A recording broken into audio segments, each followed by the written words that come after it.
Hi guys, welcome to Sprayhead Mondays on Antique Sprinklers. Today we have a sprinkler that's a mashup of two companies.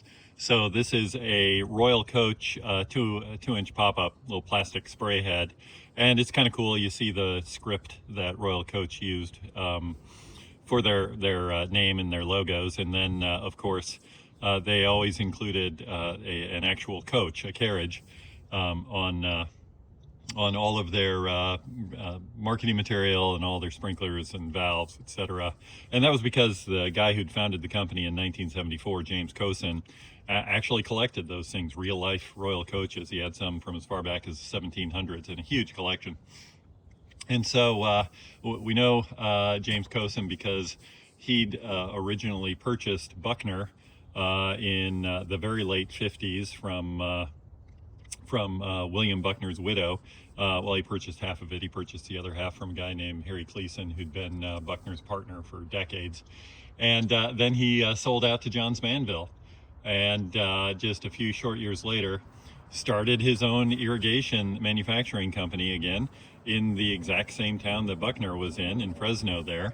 And later, in 1980, bought Buckner back from Johns Manville. So it's very interesting back and forth there with that company. And so that's one of the companies involved in this sprinkler. And the other one is Safety Lawn. And so there's a patent number on the bottom of this head. And when I looked it up, I was suspicious because it looks exactly like a Safety Lawn spray head of the early 70s. And sure enough, the patent is for William Mushat's invention where a plastic piston could rise up inside of the case of a sprinkler and seal. And the example on the patent documents is actually Safety Lawn's Rise and Rain impact rotor.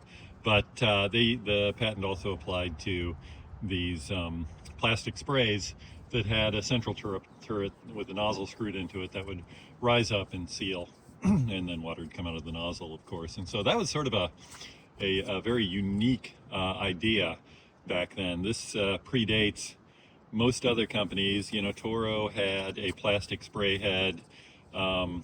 Certainly Safety Lawn did. Nelson did in the early to mid 70s. But Safety Lawn was very, very, very early in coming out with that feature. And so by the time any Royal Coach catalog came along that I have, in the very late 70s, these things were long gone.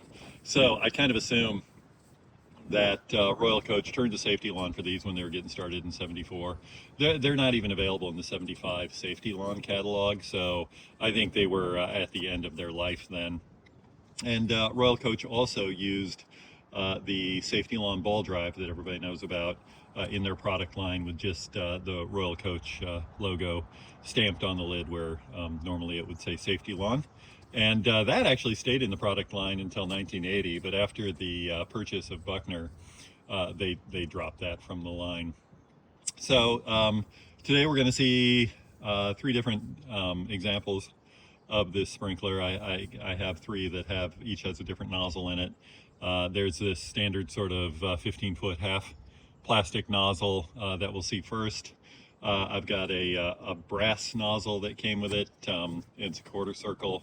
And then we have kind of a unique half circle stream spray nozzle that's very low angle. I think it's 10 degrees. So that'll be kind of interesting to see. It's a little bit of a windy day today, so I'm not sure how good some of these are how good the pattern's gonna hold up anyway. But it's good to be back putting out these Sprayhead Mondays, even though they're not the most popular thing on the channel. It's just still nice to be able to show the diversity of companies and products that were put out over the course of the history of the American irrigation industry. So as always, thanks so much for watching.